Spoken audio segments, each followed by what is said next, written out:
This is part 3 of lecture 13. So we now understand why prejudice exists and also why it persists, why it's so hard to change it. We've also already talked about the consequences of prejudice, especially the devastating consequences on minority groups. So it's about time to move on to the solution, right? So how can we reduce prejudice? Is this even possible? Well, for a long time, people thought that the answer of solving prejudice was contact. People should just be in contact with minority groups. People should interact with each other, and that will solve the problem. So that is basically the essence of the contact hypothesis. And definitely, there's some truth in this view. And this is also something that was happening in the last couple of years, or since 1954, when the U.S. Supreme Court ruled against segregation of schools. So there was desegregation in schools, and that meant that black children and white children were in contact with each other. Oftentimes, for the very first time, they looked at each other like, wow, you look very different than I do. And they started to be in contact, and generally this had pretty good consequences. So being in contact with each other could help, but not always. Sometimes it also went ugly, and sometimes there were even more conflicts when these groups were brought into contact with each other. So there seems to be some requirements that this contact should adhere to before it actually becomes productive and leads to a reduction of prejudice. And already in 1954, this man over here, Gordon Allport, tried to come up with ways and sort of a list of requirements that contact between groups should adhere to in order to reduce prejudice and also decrease conflict between groups. He actually made a very long list, but I will now zoom into 4 of the requirements that might be even the essence of the requirements. First of all, it's important that the groups experience equal status. So, of course, already a very difficult one, because if you are part of a majority group, you automatically have higher status often than if you're part of a minority group. But within this specific subset, so for example, within the classroom, it's important that the children or the students experience that they have equal status. That is not that one group is superior to the others. It also should be supported by social norms. Of course, there should not be institutionalized discrimination in the school, so everybody should be treated in the same way. That's also very important. And then finally, these students need to experience mutual interdependence, and they should have common goals.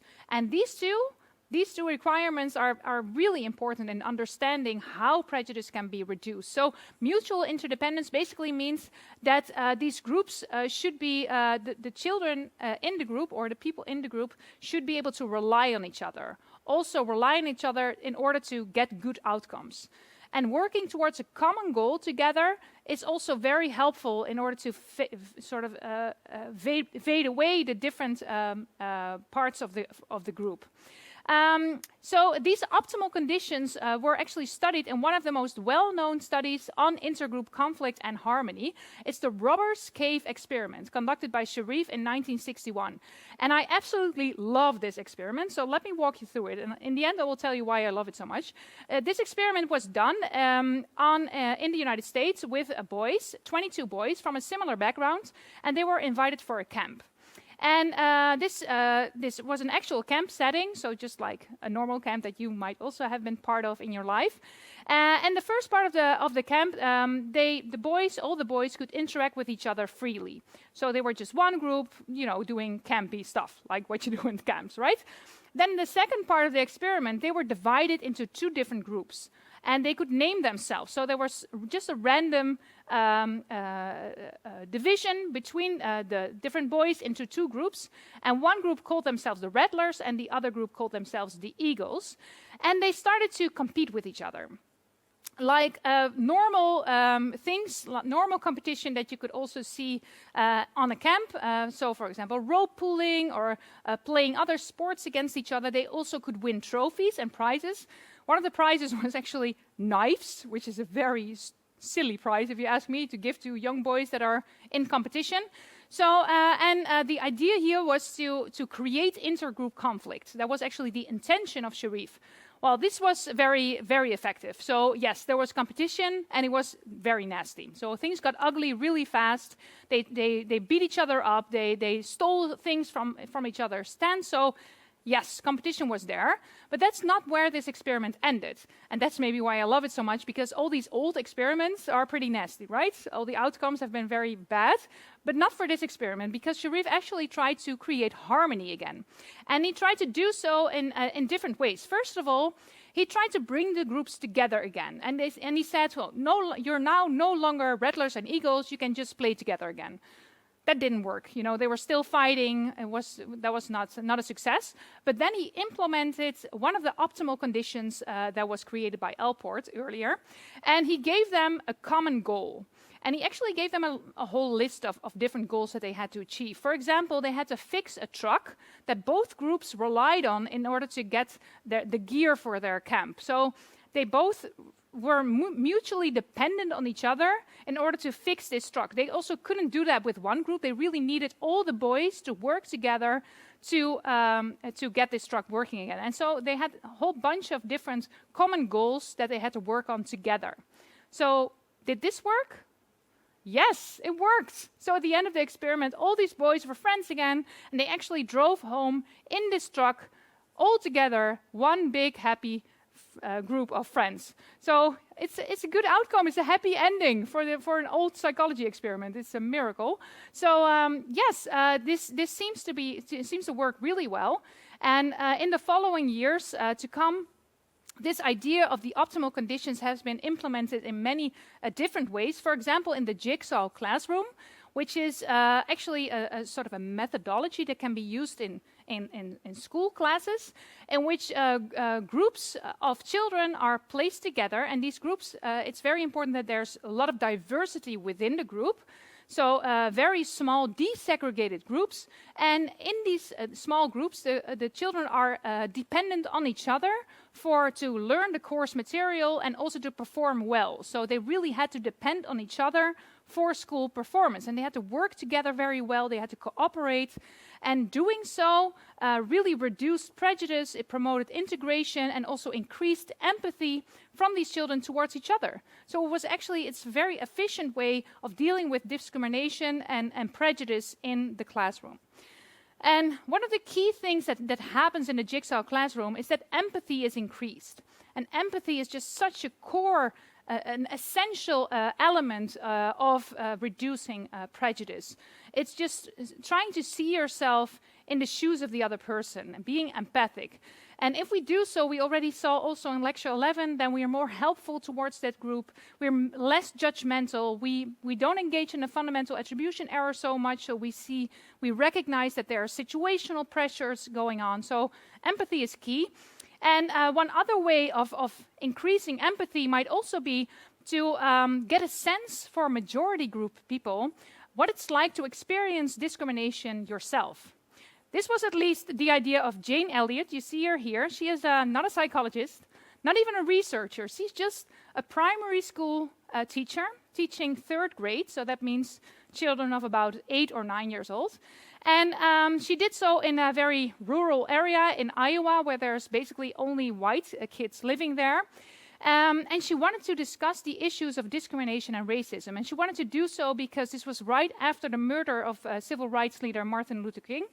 And she felt like there was still so much racist beliefs within the children of her group, and she wanted to confront them, and she wanted to convince them that this is unfair. You shouldn't treat people differently based on the color of their skin.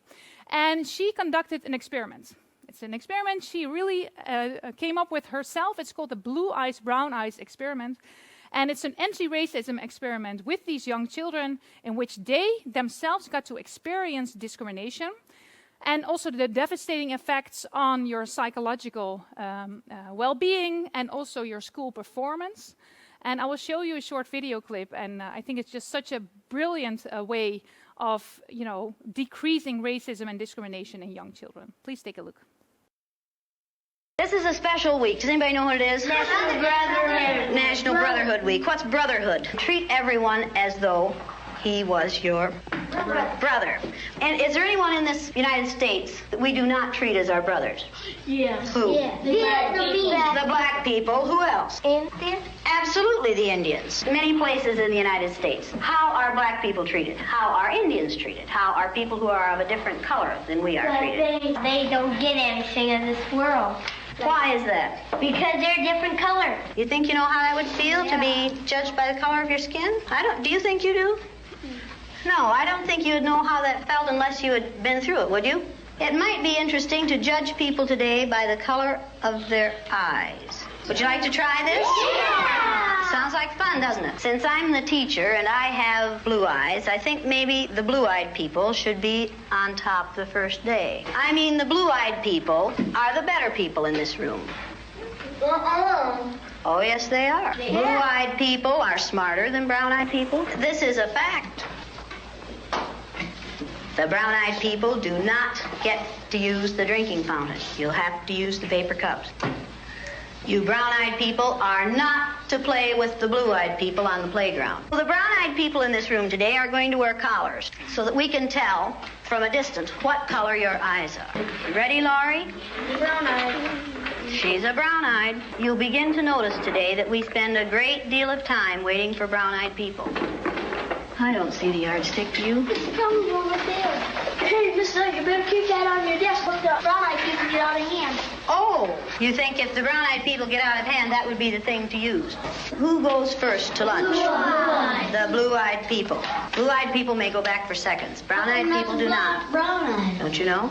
Oh, they're not smart.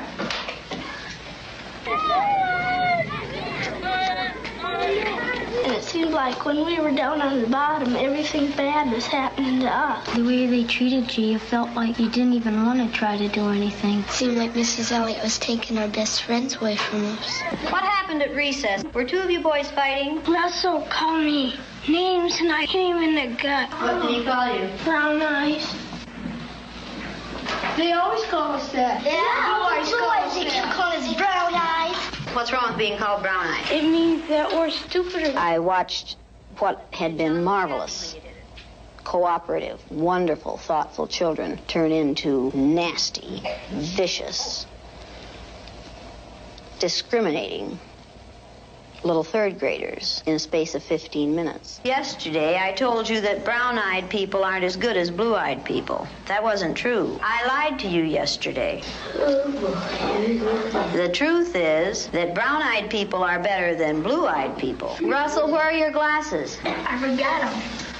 You forgot them. And what color are your eyes? Blue. Susan Ginder has brown eyes. She didn't forget her glasses. Russell Ring has blue eyes, and what about his glasses? He forgot them. He forgot them. Yesterday we were visiting, and Greg said, "Boy, I like to hit my little sister as hard as I can. That's fun." What does that tell you about blue-eyed people? They're naughty. The brown-eyed people may take off their collars, and each of you may put your collar on a blue-eyed person. The brown-eyed people get 5 extra minutes of recess. You blue-eyed people are not allowed to be on the playground equipment. You blue-eyed people are not to play with the brown-eyed people. Brown-eyed people are better than blue-eyed people. They're smarter than blue-eyed people. And if you don't believe it, look at Brian. I use Orton Gillingham Phonics. We use the card pack. The brown-eyed children were in the low class the first day, and it took them 5.5 minutes to get through the card pack. The second day, it took them 2.5 minutes. The only thing that had changed was the fact that now they were superior people. You went faster than I've ever had anyone go through the card pack. Why couldn't you get them yesterday? We had collars on. You think the collars kept you? We just keep thinking about those collars. Oh, and you couldn't think as well with the collars on. 4 minutes and 18 seconds. How long did it take you yesterday? 3 minutes. 3 minutes. How long did it take you today? 4 minutes and 18 seconds. What happened? One down. What were you thinking of? This. I hate today. How do you do? I hate too. Because I'm blue-eyed. See, I am too. There's nothing, it's not funny, it's not fun, it's not pleasant. This is a filthy, nasty word called discrimination. We're treating people a certain way because they are different from the rest of us. Is that fair? No. Nothing fair about it. We didn't say this was going to be a fair day, did we? No. And it isn't. It's a horrid day. Okay, you ready? What did you people who are wearing blue collars now find out today? I know what they felt like yesterday. I did too. How did they feel yesterday? Down. Like a dog on a leash. Yeah. Like you're chaining them up into prison. Like you're shut up and you're throwing the key away. Should the color of some other person's eyes have anything to do with how you treat them? No. All right, then should the color of their skin? No. Should you judge people No. by the color of their skin? No. When you see a black man or an Indian or someone walking down the street, are you going to say, look at that silly looking thing? No. Does it make any difference whether their skin is black or white? No. Or yellow? No. Or red? No. Is that how you decide whether people are good or bad? No. Is that what makes people good or bad? No. Now you know a little bit more than you knew at the beginning of this week? Yes. Okay, now are you back? Yes. That feel better? Yes. Does the color of eyes that you have make any difference in the kind of person you are? And just like that, we have come to the end, not only of this lecture, but of this entire course. And in lecture 1, I told you that I had big hopes and aspirations for you in this course. I really hope that I was able to change your perspective. I hope that you would start seeing the world in a different way. I hope that you gained knowledge on how we work, how our brain works, and why we do what we do. And I hope I accomplished this, and that you understand yourself a little bit better, and that you understand the world that you live in a little bit better, that you have more empathy for yourself and for others.